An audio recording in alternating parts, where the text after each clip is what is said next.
Two Journeys Ministry with Pastor Andy Davis. Biblical teaching to guide you to spiritual maturity.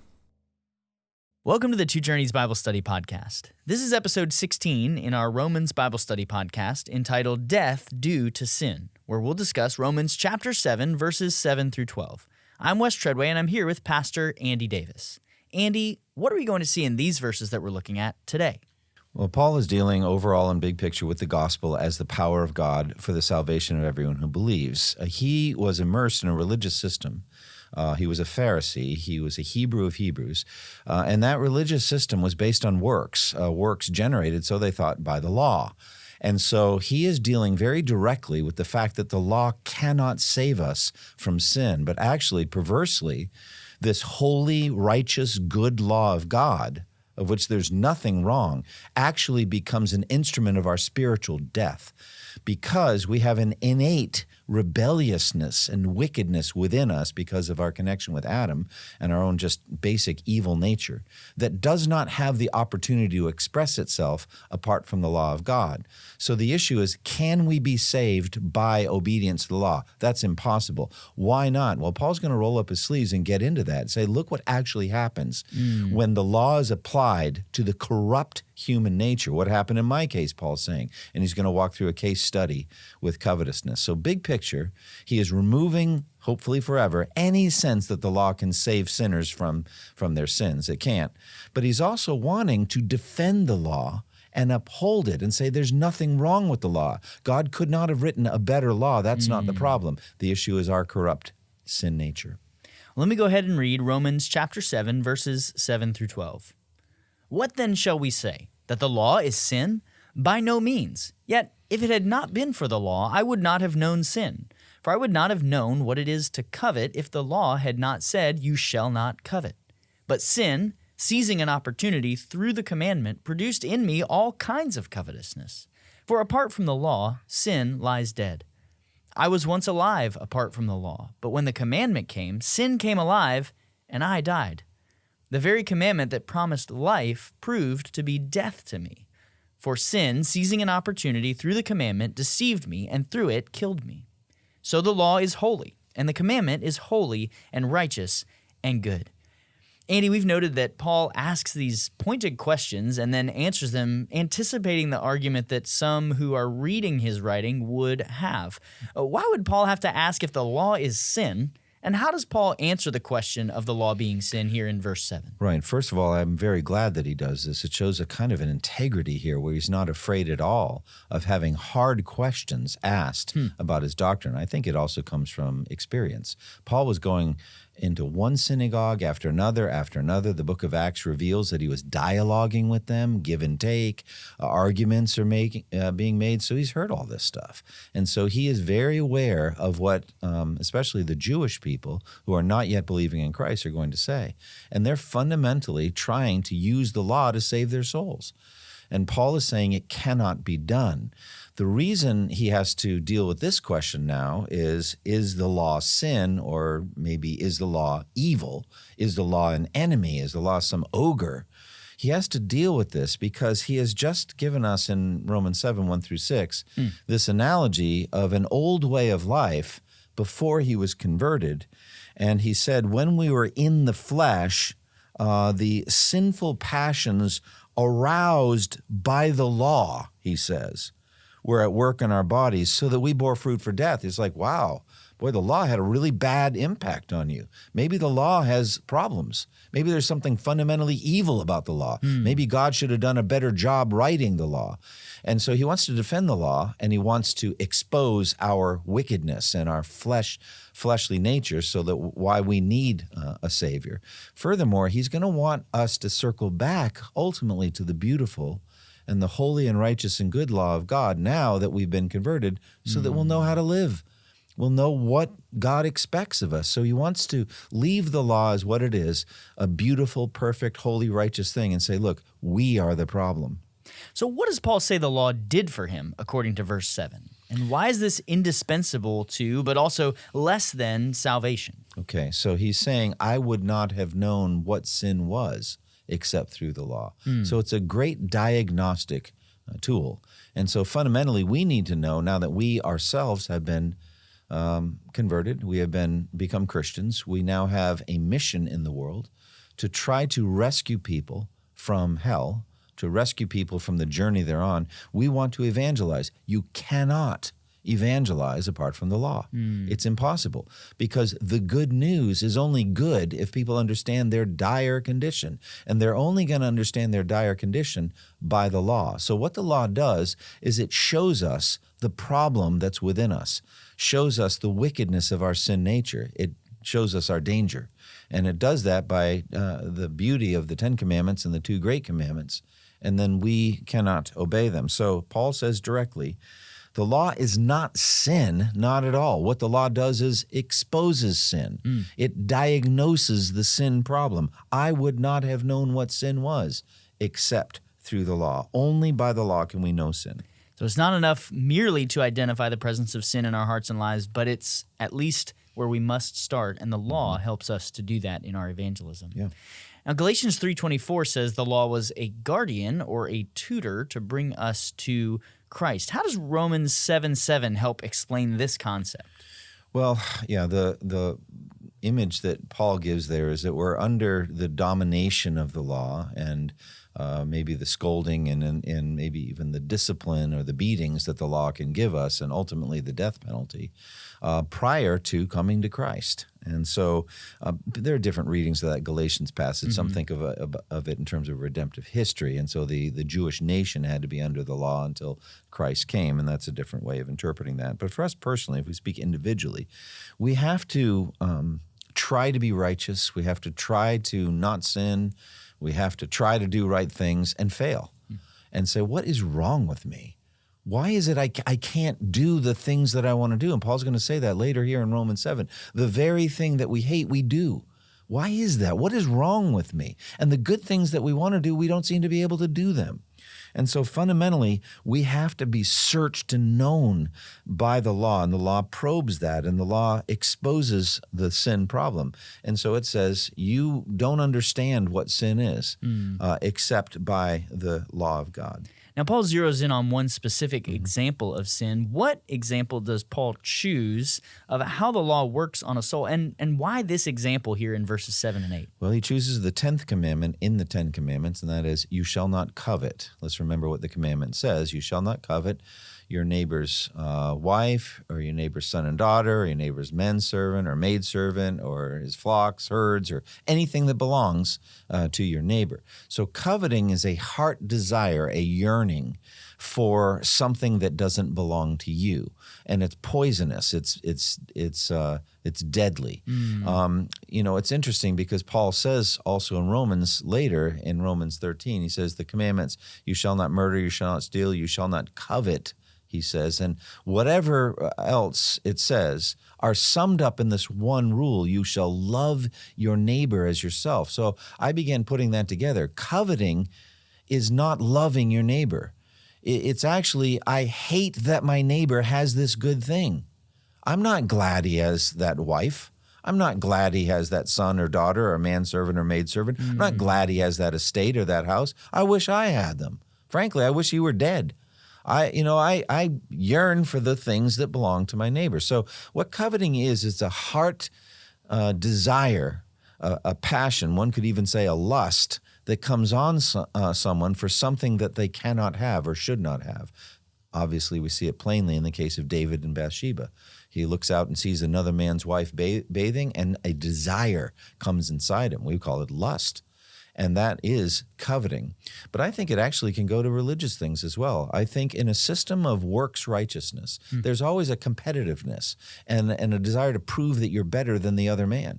And if you see your neighbor giving money to the poor, alms to the poor, you are in this competition with them, and you're not happy they're giving it. You want to do better than them. And Paul was that kind of a ladder climber. He was that kind of a religiously competitive person. So he was poisonous always toward other people, in competition with them and kind of hating on them. So he has that drive inside the heart. Now there's a lot of things we can say about the prohibition about coveting.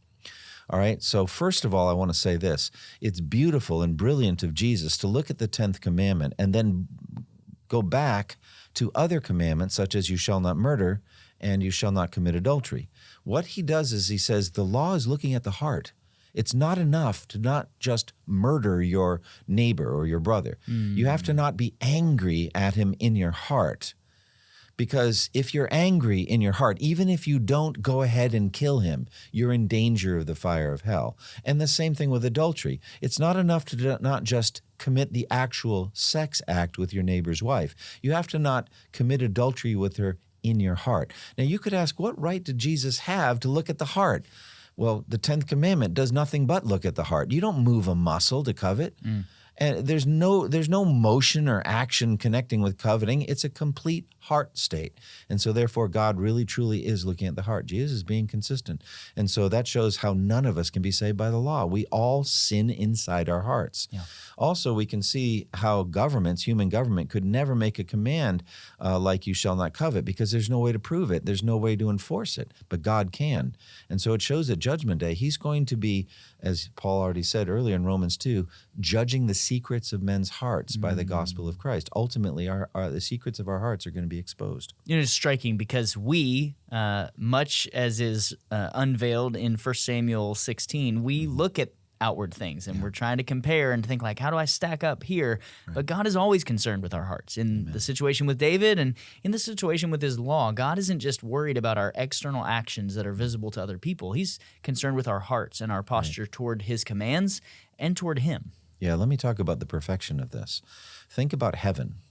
Think about the different rewards and conditions and states that people will have in heaven. I don't believe they'll be equal, not at all. Some will have more glory than others. Some will have bigger possessions than others. Some will have more authority than others. But there'll be zero coveting. You'll be deeply thankful and happy for what you have and actually delighted in what your neighbor has. It will be anti-coveting. You'll be filled with delight that your neighbor has these honors and preferments and privileges that you don't have. Isn't that incredible? Think of a world like that. And the more you meditate on that, the more you can see the Holy Spirit work that in your own heart as well. You're glad that your neighbor succeeds. You're glad that he is able to do these things. And I want to tell you how practical this was for me. Before I was converted, I played sports, lots of sports, and I was very negative in my competitiveness. I was like a John McEnroe kind of individual. Like I would become enraged at things easily and get angry. And it occurred to me at one point, it was, I'll never forget this. We were playing basketball on a Sunday afternoon, and it was at a seminary, Gordon Conwell, and all of my friends who liked playing basketball were playing that day. And I looked around at their faces. I looked at them, and they didn't know what I was thinking. But I was just so thankful for the opportunity I had to play. And one of them was about to go on the mission field, and I knew I would not be likely to see him again for many years. And I was just glad for that moment in time to have time with that person. He was a good basketball player. And I remember guarding him and being really happy when he would make a basket. And it was just like, it didn't mean I didn't play good defense, but I just enjoyed his success. I was transported, at least briefly, wasn't permanent, but that afternoon I was transported into like this heavenly estimation of genuine happiness for the success of my brother Christians, even though I was the one guarding them when they were making baskets. So... Now, what personal experience does Paul relate about the law against coveting at the end of verse 7, and how did the law promote or produce sin in him as we move into verse 8? Well, you can picture him, and we're going to talk about this, but he's in a state where he didn't really understand the Ten Commandments, didn't understand himself. And so he's reading, he's learning, he's a Jewish boy growing up, and at some point, the Ten Commandments hits him in a new way. And he's like, well, what is this coveting thing? You shall not covet. What does that belong? What does that mean? Maybe ask his father or a rabbi or something like that. And they explain the words. They explain what it is. And the explanation starts to expand in his mind, and he starts to try to understand what it is. And at that moment, once he really understands what coveting is, coveting starts to seize him. Sin seizes the opportunity, he says, afforded by the commandment. So the commandment just defines it and prohibits it, but his sin nature takes it and does it. It starts saying, okay, I'm on it. I'm going to do this. And so that's what happens. He understands the prohibition and then violates it. He disobeys it, and he begins coveting. He's grabbed or seized by covetous desires.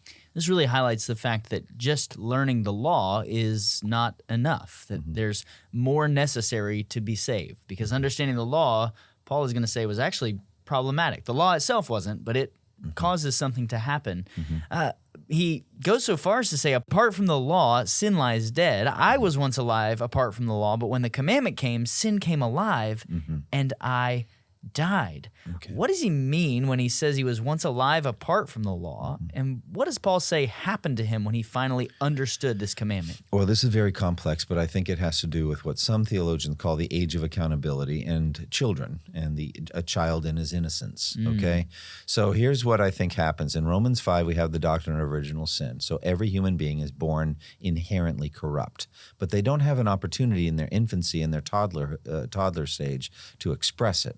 They express all kinds of hard stuff. I mean, you have little kids, you know exactly what I'm talking about. There's a willfulness, and there's, it's there, but it's not developed, all right? It's not vertical at all, all right? It's not up toward God because they don't know that God really exists. And it's just, they're just little creatures of instinct. They're little human creatures of instinct. And they've got all that seething rage, and they've got all that self-focus, and they've got all that pride. They got all that, but it's not sin yet, because sin needs the law. And so it's there, though.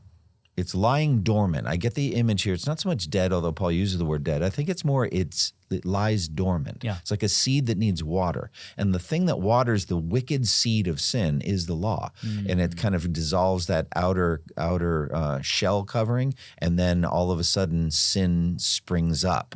James uses the same issue. Each one is sin when evil thoughts drag him away and entice. Then sin, when it is fully formed, gives birth to death, etc. So the idea is that it's lying dormant. They are rebels. They just haven't had a chance to express it yet. Then, so that is what I would consider the age of innocence. They are sinners in Adam as humans, but they're not sinners in actuality yet. So then comes the law. At that moment, they're accountable. We don't know when that is, but somewhere in there, they understand the vertical aspect. God, who made heaven and earth, the God who made you, the God who made that bird and that tree over there, that God tells you, you shall not covet. Well, what's coveting? Blah, blah, blah. And then bang, I'm going to covet anyway. Now suddenly you went vertical. Despite what God said, despite how he prohibited this, you're going to do it anyway. You've now become a sinner and you died. So I think that's what he means. So I believe that this is the best biblical evidence for the idea of an age of accountability, because he speaks of a universal spiritual death in Ephesians 2. As for you, you were dead in your transgressions and sins in which you used to live when you followed the ways of this world. All of us also lived among them at one time, gratifying the cravings of our sinful nature, blah, blah, blah. All of us spiritually dead. Well, all of us who are beyond the age of accountability, I think, because he himself here says, once I was alive, apart from the law. So I think that's what he means here. In his childhood state, not understanding the vertical aspect of God, not understanding the words of the law, he's alive. But once the commandment gets explained to him and he understands that God is forbidding this, then he has the chance to sin. And guess what? He did. Sin deceived him and used the holy, good, righteous commandment of God to put him to death. Now, thinking back to the opening question, asking if the law is sin, it's important in verse 10 that Paul actually talks about the purpose or the nature of the law. What does Paul assert was the purpose of the law here in verse 10? And how should we deal with this concept? Yeah, verse 10 is complex because you're saying, well, if that was the purpose, God could have done a better job. And this is the whole thing. He is trying to protect the reputation of God in giving the law. He's trying to say God could not have written a better law, all right? Because God's purpose was never to save us by the law. He knew what we were. He knew what we were, and so therefore he has to expose it, he has to draw it out, and he uses the holy and righteous and good commands of God to show how hideously horrible sin really is. And he's going to get to that later in Romans 7. But he's saying, look, the commandment that in some ostensible surface sort of way was intended to bring life. So what does that mean? The commandment that was intended to bring life actually brought death. It's like, all right, if you actually do these things, you're really living. And there was a man that did them. His name is Jesus Christ. He actually did perfectly fulfill the 10 and the 2 every moment of his life. And he really was alive. He was truly life incarnate. He is the way, and he is the truth, and he is the life. He was alive. And so by the law, which he incarnated and lived, he loved God with every fiber of his being, every moment of his life, and he loved his neighbor as himself. He did it. So the law actually defines a really good and perfect life. But when applied to corrupt beings like us in Adam, it's going to produce death. So it was intended in some surface sort of way to bring life. But it's not like God intended to use the law to bring life. God knew very well what the law was going to do. And he's going to say later, that's actually what God was expecting to do. He wanted to expose sin. And so he added these commandments and multiplied them, actually. I mean, Adam just had one prohibition. You must not eat from that tree. The Jews had hundreds of them. You know, they had all kinds of laws about lepers, about money, about the society, about kings, about all kinds of stuff. And God's multiplying the commands and prohibitions, and guess what? They're going to disobey them, and he knows it. He's drawing out the rebelliousness. But the commandment that was intended in some way to bring life actually in the end brought death. In verse 11, Paul seems to make sin out to be a living thing with a clever, deceitful mind and the ability to mislead us. What is Paul saying that sin did with the commandment here in verse 11, and how does sin do this? Yeah, sin seized the opportunity. That's what the translation says. My translation says, and it says it twice. It says it in verse 8, and it says it again. It's like sin pounced. So you get this feeling of sin, as you said, personified. I picture it really like a viper lying in the bush, and you're walking by, and it sees your naked calf, you know, and it lunges. It goes at you, and it's ready, and it puts you to death. And so sin is personified as a malicious, deceptive, conniving, clever. It's very similar to Satan himself. Sin is like Satan, making a scheme, a plot, a plan. So along comes this pure good prohibition, you shall not covet. And sin, like a snake, is lying low saying, what is coveting? What do you think coveting is, Paul? You know, do you think that you could ever covet? Well, what about some things you see in these other boys? See how they're doing, and maybe Gamaliel, the teacher, likes them better, and you wish that he'd praise you the way. It's like then you start coveting, and next thing you know, you're dead. And so sin deceived you. You thought you were studying the law of God, such a holy school, a Jewish school. You're exceeding in Judaism beyond any boy of your own age, and then suddenly you find yourself seething with, and he says, look what he says. Yeah. It produced in me every kind of covetous desire. I think it's sexual. I think it's material. I think it's academic and intellectual. It's righteousness and religion, everything. I coveted it all. Any good thing I saw in someone else, I wanted it for myself. And I was just seething with covetousness. Yeah. And so I think fundamentally then sin is personified as a clever, devious, treacherous enemy that is very hard to deal with. What do we make of that idea that sin deceived me, Paul says there, that it deceived me, and through it, the commandment, killed me? Well, someone once said about sin that sin always takes you farther than you wanted to go, keeps you longer than you wanted to stay, and costs more than you wanted to pay. So what does that mean? Well, it doesn't tell you the truth. It says, let me tell you where this whole thing's heading.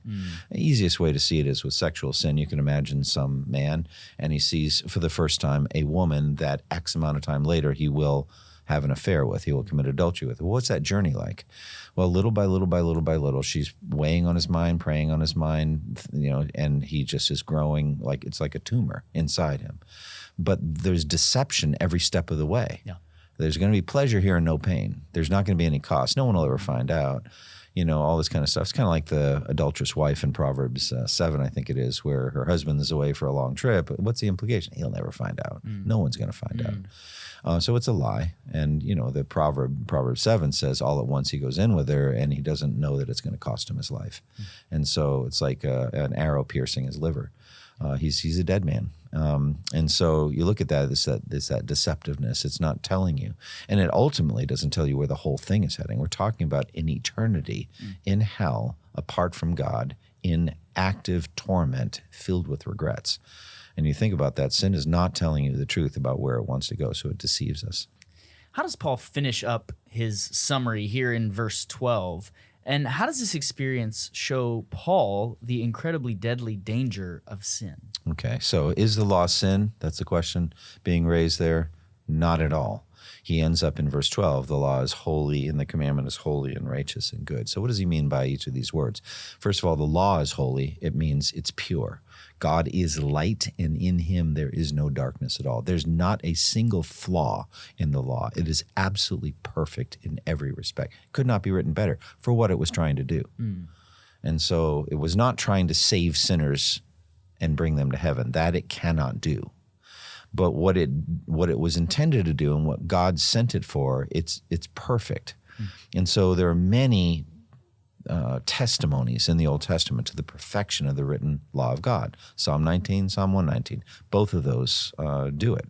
You know, both of those Psalms celebrate the preciousness and the sweetness and the perfection of the law of God. So the law is holy.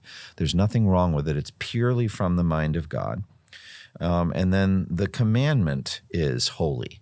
So why does he double that? The law as a whole, the overall presentation of the law is holy, and each commandment within it is holy.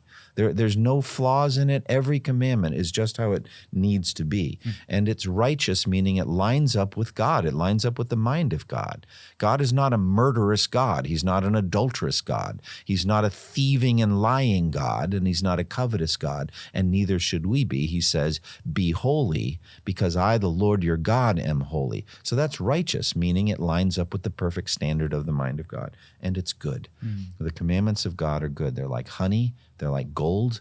The commandments are valuable and sweet and beautiful. And so that's the law. So to me, the easiest way to do this is to look at the two great commandments. And the more you study those and you look at them, to love the Lord your God with all of your heart, with all your soul, with all your mind, and with all your strength. How could that be anything but holy, righteous, and good? That is a good thing. And Paul's going to say in a few verses, he says, in my inner being, I delight in God's law. And so the law is good in every respect. So he has done a couple things. He has defended the written law of God, but he's shown how impossible it is for that law to save sinners like you and me. Now, Andy, if the law is holy and righteous and good, as Paul asserts here, if our sin nature is this deceptive and powerful with this law, can it also be deceptive and powerful concerning things even like the gospel of Jesus Christ? And if so, how? Well, I think what we're getting here is we're starting to realize how treacherous sin really is. The solution to sin is very, very difficult. It's very complex. And I think we especially see this in Jesus' healing ministry. I mean, it's physical healings. The physical healings are child's play. They're absolutely child's play for him, even death. You know, Jairus' daughter, she's not dead, only sleeping. And to Jesus, it was equally difficult to wake up a sleeping 12-year-old as to raise a dead 12-year-old. I mean, they're equally easy. But apparently, Peter's sin problem was harder to deal with. It would be his whole life, like his innate pride and his overconfidence and his prayerlessness, self-reliance, self-righteousness. Those things, those are stubborn sins.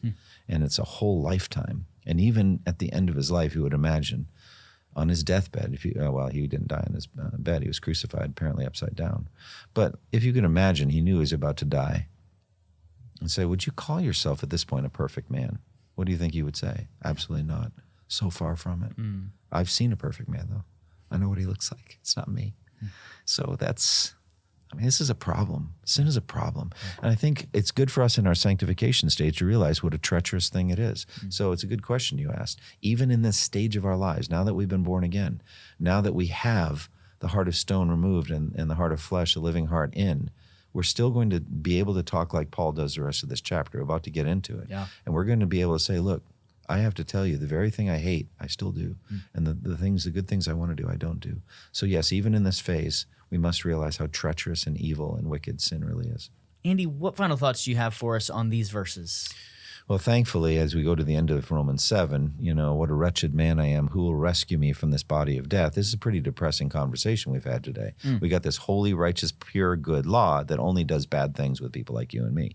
And so we're like, we need a solution. But the solution has already been declared in the book of Romans. It's Christ, and he's going to declare even more. It's glorification in Christ, which is yet to come. And so we have hope. But there's also a very powerful realism here. Now, we're dealing with a very, very deep-seated treachery inside our hearts, and it's still a problem. Well, this has been episode 16 in our Romans Bible Study podcast. We want to invite you to join us next time for episode 17, where we'll discuss Romans chapter 7, verses 13 through 25. Thank you for listening to the Two Journeys podcast, and may the grace of our Lord Jesus Christ be with you all. Stay motivated to grow to spiritual maturity by accessing free biblical content at twojourneys.org.